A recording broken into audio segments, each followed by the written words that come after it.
Okay, students, in today's class, the thing which will be discussed, that will be clauses.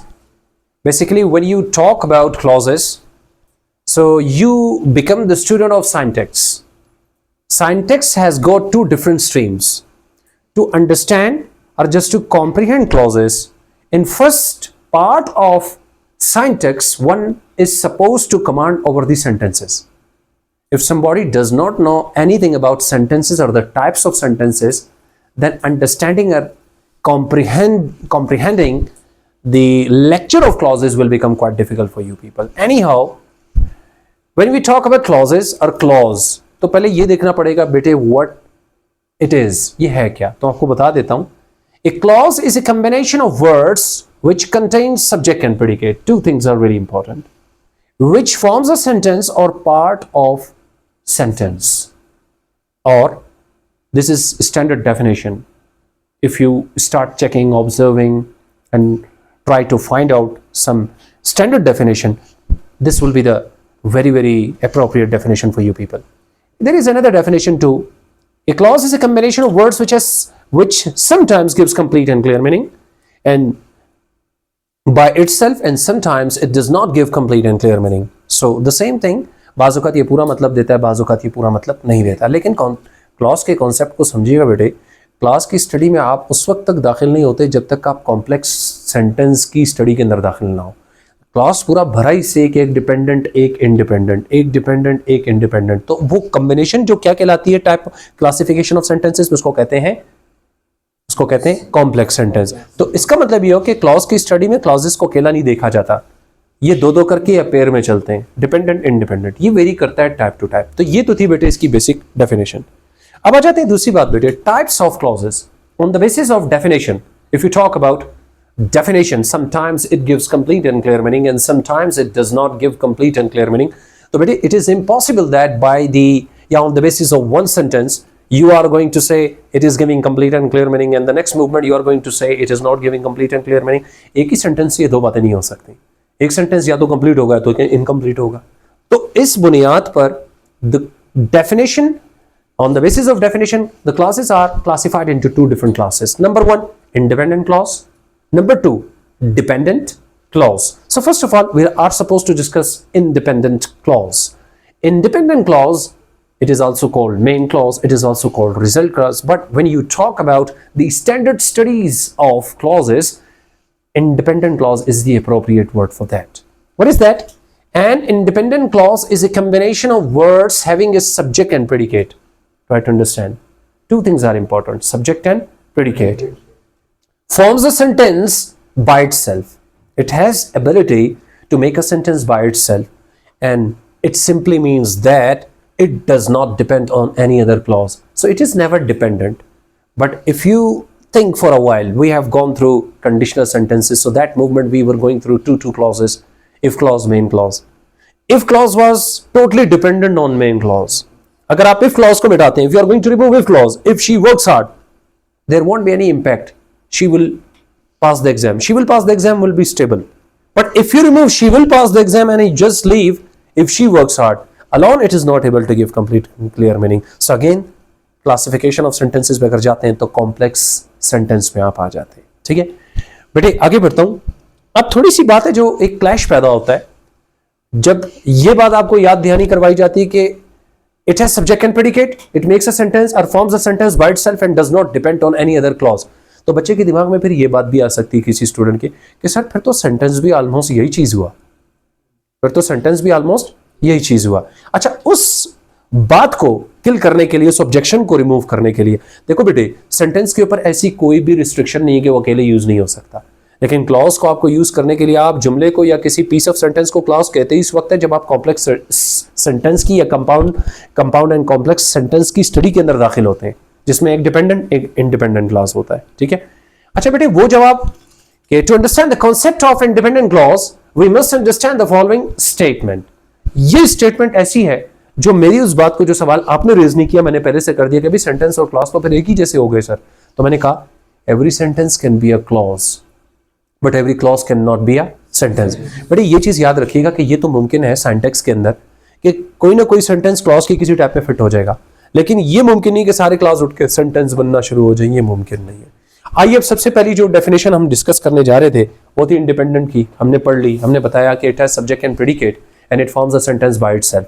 अब देखते हैं कि वो कौन कौन से जुमले हैं जिसके अंदर फिट होते हैं और क्या ये जस्टिफाई करते हैं उस डेफिनेशन को। पहले एक सेंटेंस आपके सामने बेटे, just focus, examples of independent clauses.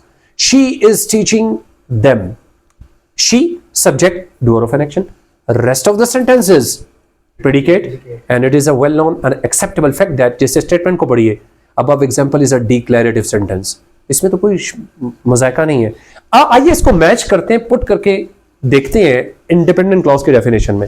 Independent में आपने कहा independent clause is a combination of subject and predicate, दो बातें हो गई। It forms a sentence by itself, क्या मतलब के लिहाज से इस जुमले के अंदर कोई कमी है बेटे?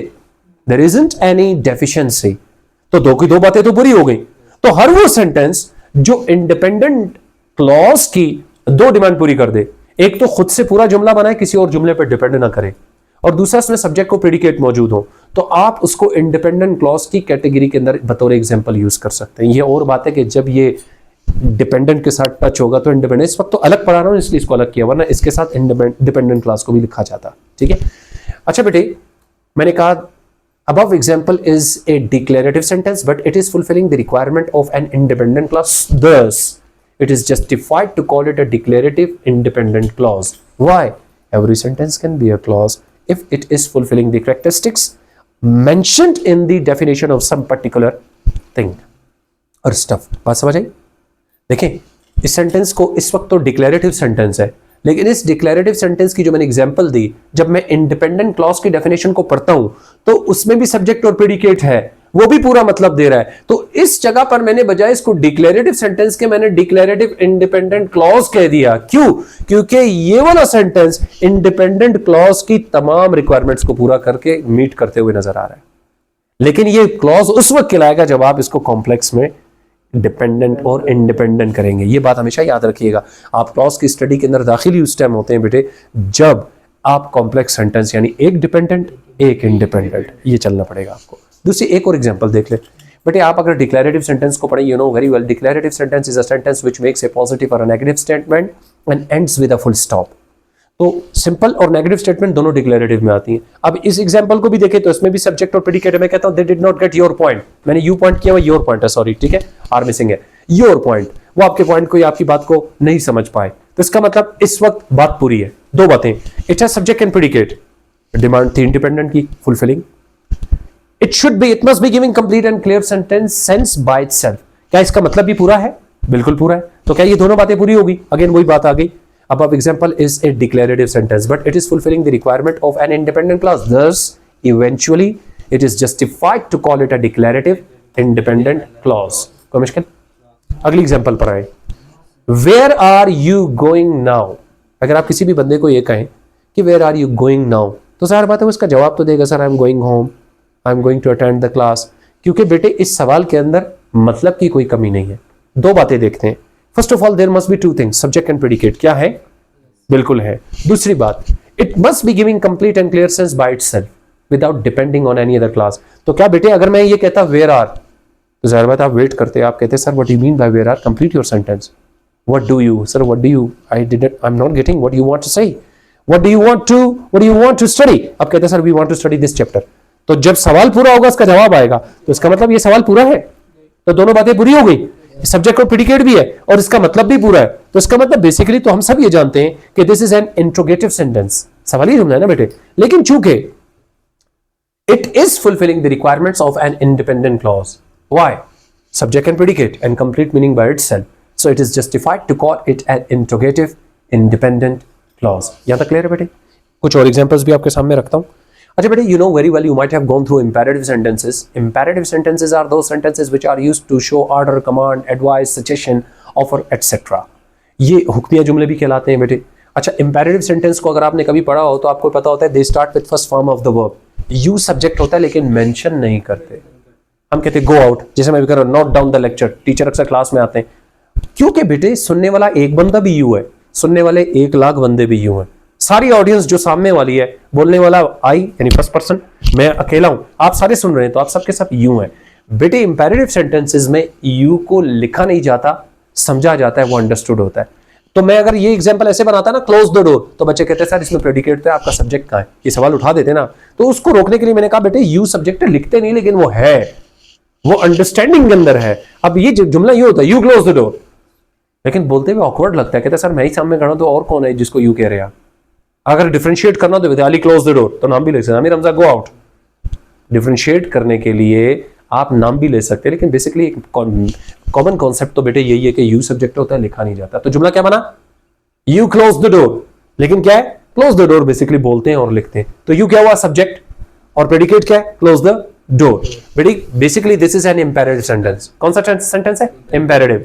लेकिन चूंकि according to the definition of an independent clause it must have subject and predicate. Does it have, बिल्कुल है।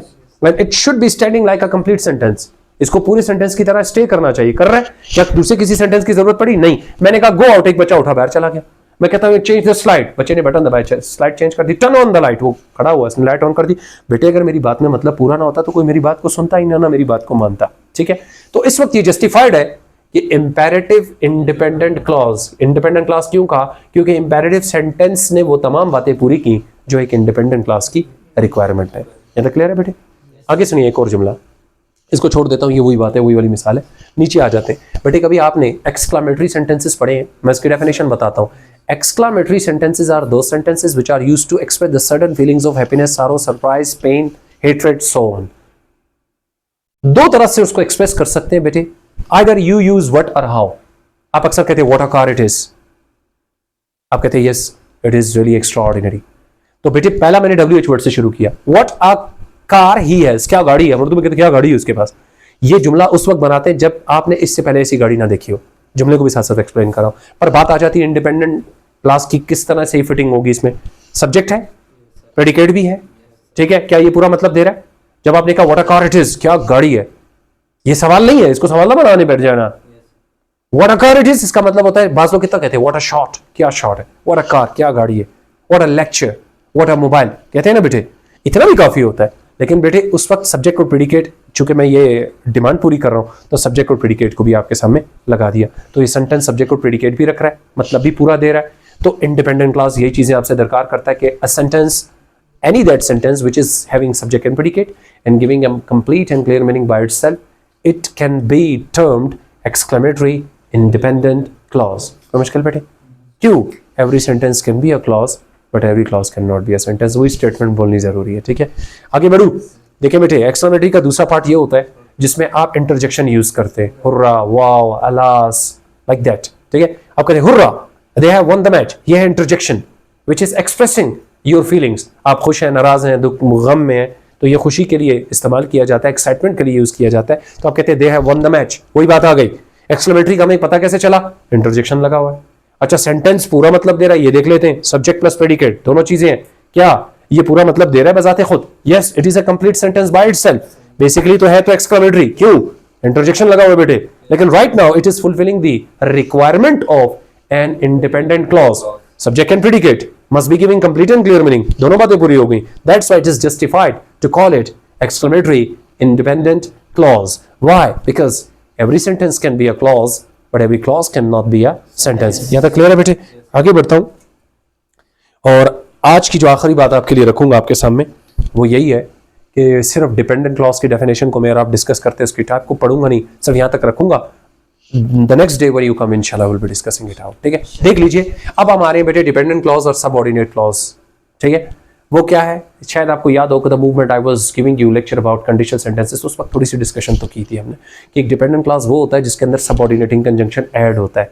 वो कैसे, a combination of subject and predicate, वही बात आ गई, which does not stand like a complete sentence and always depends on other clause। दो बातें कर दी कि भाई एक इसमें इतनी सलाहियत नहीं कि ये अकेला मौजूद रह सके, ये कॉम्प्लेक्स सेंटेंस बना के ही छोड़ता है, यानी ये खुद तो डिपेंडेंट है, ये इंडिपेंडेंट की जरूरत इसको पड़ेगी ही पड़ेगी। समझाने के लिए हम ये कहते हैं कि बेटे अगर ये अकेला हो ये पूरा कभी पूरा मतलब नहीं देगा, तो इसके साथ इंडिपेंडेंट क्लॉज का साथ चलना बड़ा जरूरी है। और जब डिपेंडेंट और इंडिपेंडेंट क्लॉज साथ हो जाए तो आप क्या पढ़ रहे होते हैं, कॉम्प्लेक्स सेंटेंस। क्या पढ़ रहे होते हैं, कॉम्प्लेक्स। अगर आप कंपाउंड एंड कॉम्प्लेक्स पढ़ रहे हो तब भी आप क्लॉज की स्टडी के अंदर होते हैं, क्यों? उसमें भी एक इंडिपेंडेंट, दो डिपेंडेंट या दो से ज्यादा, एक डिपेंडेंट और दो या दो से ज्यादा इंडिपेंडेंट आ जाते हैं बेटे. So we can fulfil that. अब अगली बात क्या है? It can make a sentence by itself but it can make sentence when it is connected to an independent class. वही बात होगी कि इसको अगर आपसे इससे भी पूरा मतलब लेना चाहते हैं, बच्चे कहते हैं सर थोड़ा सा इसको वाजे करें, कैसे पूरा मतलब देगा? तो हम कहते हैं बेटे इसको कॉम्प्लेक्स सेंटेंस की शक्ल में ले जाना पड़ेगा आपको. क्या मतलब? ये तो खुद डिपेंडेंट है, इसके साथ इंडिपेंडेंट भी लगाओ, फिर ये देगा, और उसके बाद आप ऐड हो जाएंगे, इंटर हो जाएंगे क्लॉजेस की स्टडी में. अच्छा बेटे, मैंने कहा dependent clause plays the following roles. एक डिपेंडेंट क्लॉज इन रोल्स में आपको नजर आएगा, एडजेक्टिव बनते हुए, एडवर्ब बनते हुए, नाउन बनते हुए. और इसी चीज को मद्देनजर रखते हुए ये तीन टाइप्स हमने दिमाग में रखनी होंगी बेटे. Types of dependent clause. Dependent clause की टाइप्स कितनी है बेटे? तीन टाइप्स है, एडजेक्टिव और relative clause, adverb clause, noun और नॉमिनल क्लॉज. याद रहेंगी ये बातें बेटे? यहाँ तक क्लियर है? चलो आज के लिए इतना बहुत है. इंशाल्लाह when we come the next time will be having our steps towards the next step of our studies of clause. Thank you very much. See you.